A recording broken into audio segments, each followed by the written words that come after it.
Well, here's session number 6 in our study in Romans, looking at chapter 1, verses 18 through 23, entitled God's Response to Intentional Evil. I once saw a bumper sticker. It looked like it had pretty good theology behind it. It said, "If you live like there is no God, you had better be right." Paul probably would have agreed with that thought, but he has a lot more to say about such behavior in this last half of chapter 1. Someone has said man's depravity is the most easily verified fact in the world. Just look around. Reading only part way through the first 3 chapters of Romans is a lot like looking at a modern drama. There's an introduction followed by plenty of tension, but there's no closure or resolution. At the end of that time, the viewer is simply left hanging with important issues unresolved. But in the case of Romans, there are 13 more chapters to the book. So in Romans 1 verses 18 through chapter 3 verse 20, I think it's something like 64 verses, is a parenthesis in Paul's discussion of the righteousness of God, which he mentioned in 1:17, the verse right before our starting point, and later in 3:21, just the following verse after the 3:20 that I mentioned a moment ago. But let's look backward to verse 17 and then peek ahead to verses 3:21, 22 that we just spoke about to gain a sneak preview of how Paul brings this lengthy bit of tension to a resolution. Romans 1 verse 17. For in it, the gospel, the righteousness of God is being revealed from faith to faith, even as it is written, the just shall live by faith. Remember, that's from chapter 2 of Habakkuk. And in Romans 3 verses 21 and 22, where he makes the transition to the next part of his discussion of God's righteousness, he says this, "But now, apart from the law, the righteousness of God has been made manifest, being witnessed to by the law and the prophets, the righteousness of God that is through faith in Jesus Christ for all who believe." Paul's going to show, in fact, that the gospel triggers that faith.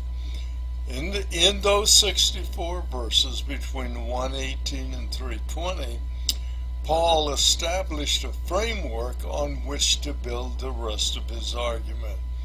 The main points of reference are going to be this: all people are under sin and are helpless to do anything about it. All people need the grace of God and have access to that grace if they so choose. Paul's argument runs counter to the culture of Rome in that day, and for that matter, to our culture today. Paul certainly didn't worry about being politically correct. There I go, having trouble spitting out words again. PC for Paul never happened, never a consideration. The basis for Paul's argument seems very simple. Everyone has a gap between the revelation God has given him and the behavior he displays. So, what's that result in? No excuses. Paul then described 3 steps of increasing revelation. Natural revelation, the human race is without excuse. Natural revelation meaning, of course, that which is known from creation. From moral codes, moral hypocrites are without excuse. And the Jews with the Mosaic law are without excuse. So we go from creation to moral codes written on the heart to the Mosaic law given at Sinai. And everyone involved is without excuse.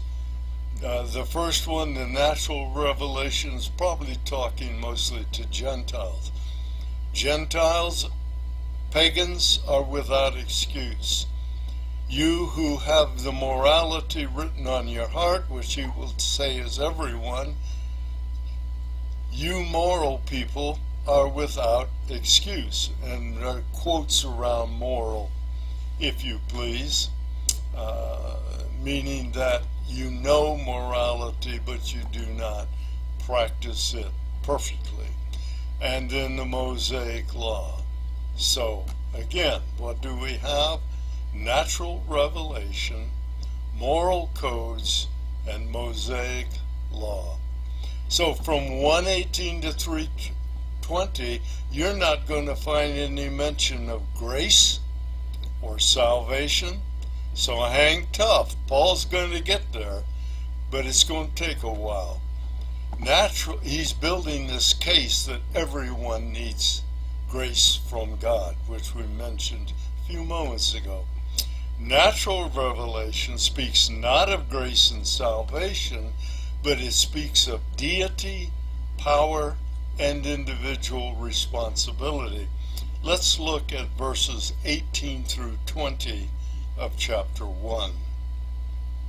For the wrath of God is being revealed from heaven against all ungodliness and unrighteousness of human beings who suppress the truth in unrighteousness. For what can be known about God is manifest among them, for God has made it manifest to them. For since the creation of the world, God's invisible attributes, his eternal power, and his deity have been seen, being understood through the things he has made, so that they are without excuse. So there's that first round. There's the natural revelation, something that comes to people about God, certain things they know about God. But what does Paul say? He's discussing the wrath of God.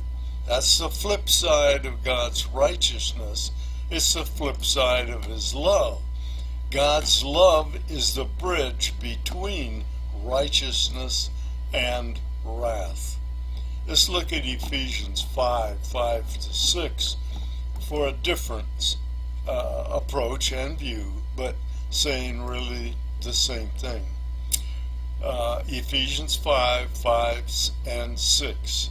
For this you can be sure, no immoral, impure, or greedy person, such a man as an idolater, has any, so no immoral, impure, or greedy person has any inheritance in the kingdom of Christ and of God. Let no one deceive you with empty words, for because of such things God's wrath comes on those who are disobedient. Remember the word we used, suppressed, means you know it, but you push it down and you do not pay attention to it. So, description of God's wrath. Well, it can be called his reasoned, controlled, continuous response to sin. God's wrath, which is in the Greek orge, O-R-G-E, it's not a hidden matter, it's not a hidden thing. It's out in the open. It's not a sudden, explosive reaction to sin. It is in keeping with the rest of his attributes of justice, righteousness, mercy, love, those sorts of things. But sin still comes at a price. That price is because of God's reaction to it. Many people consider anger and justice to be incompatible. It says you can't be mad or have wrath and be just at the same time. However, think on this. If God did not show wrath toward injustice, he would be considered indifferent towards sin, or he would be powerless to deal with it. He would, in fact, not be either just or omnipotent. And that, of course, means he isn't really God. So who was Paul's focus at this point? Well, again, it's generally Gentiles, particularly those refusing to worship God, probably worshiping pagan gods. Ungodly attitudes and behavior show a lack of respect for God, and wickedness verifies a lack of obedience to God. So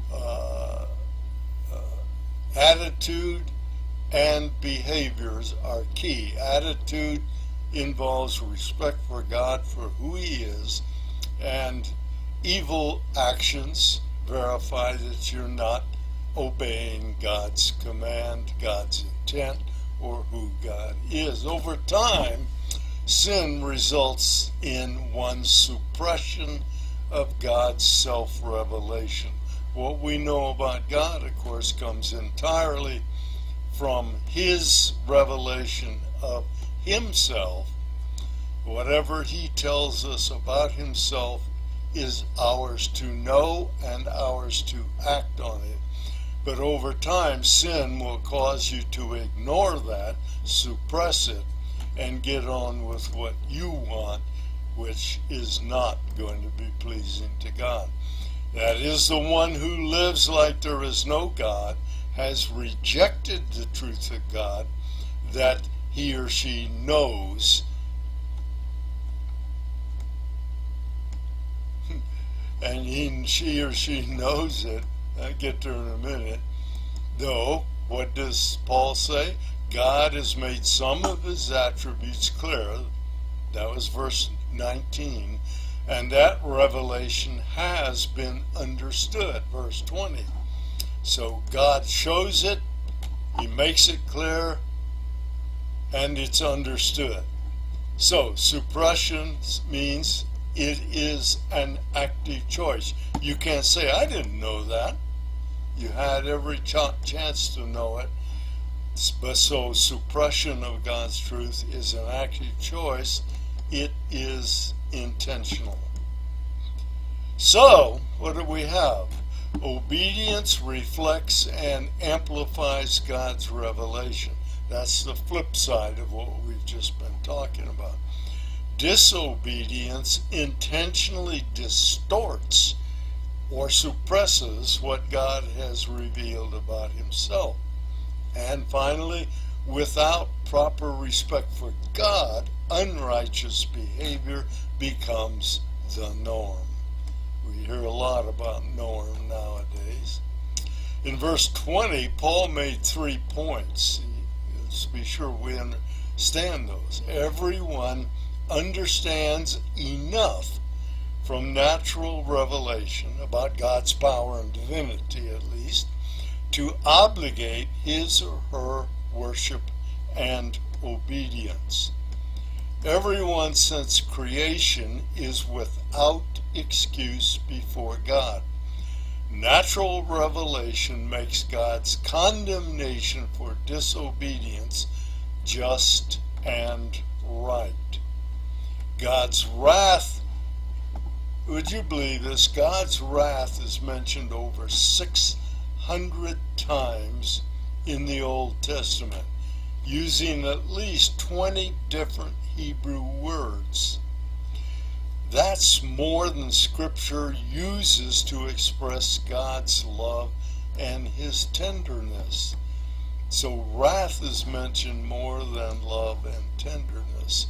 What follows next is Paul's description of the downward spiral of man away from God, and he's going to hit this hard. Beginning in verse 21, going through verse 22 and 23. Because having known God, he's talking about these pagans that he's been referring to who suppress the truth of God. Because having known God, they did not glorify him as God or give thanks, but became foolish in their reasoning, and their hearts, lacking understanding, were darkened. So they became foolish as far as their reasoning about God and life are concerned, and their hearts were darkened. They supposing themselves, verse 22, supposing themselves to be wise, they became fools, and exchanged the glory of the immortal God for images made to look like mortal man and birds and animals and reptiles. So instead of worshiping God, they created images and worshiped to those images. Now, many of those who do that will tell you, I just use the image as a representation in order to worship the true God. Well, don't go for it. In 21 and 22, we have Paul's second specific charge. Man, knowing about God, chose to ignore him rather than respect and glorify him in an attitude of thankfulness. Many consider thankfulness to be one of the spiritual disciplines, something that we as Christians quite often come up short in. And in verse 23, the third charge, man through idolatry perverts God's glory. Thus Paul began his focus on heathen and their responses to general revelation, rejection. Their response or their perceptions of reality, their intellect becomes muddled. Spiritual capabilities, their discernment is shot. It goes bye-bye. Intellectual and spiritual truth, which is reality as perceived by God, when rejected, leads to a foolish mind and a darkened heart. In a foolish and darkened state, by the way, resistance to God is intentional, and bad behavior is very, very probable. The result is the final offense to the glory of God, perversion of God's glory by idolatry. That sin began in Israel at Mount Sinai. You remember the golden calf incident? Psalm 106:20 puts it this way. They, the Israelites, exchanged their glory, that's God, for an image of a bull which eats grass. Little sarcasm built in there. In these few verses, Paul has declared that the humanist view of man is incorrect. Man is not basically good and moving steadily better or toward the better. Apostasy is not born of ignorance, but is a determined act of the will. Man does not naturally move upward to higher levels physically, intellectually, spiritually or morally. Man's highest state comes as a result of knowing, appreciating, and worshiping God in a spirit of thanksgiving. Read Psalm 19. It paints a similar picture of the manifestation of deity, power, and majesty of God as seen in creation. Again, that's Psalm 19. You should read that. It's Psalm of David, as I recall. An interesting note.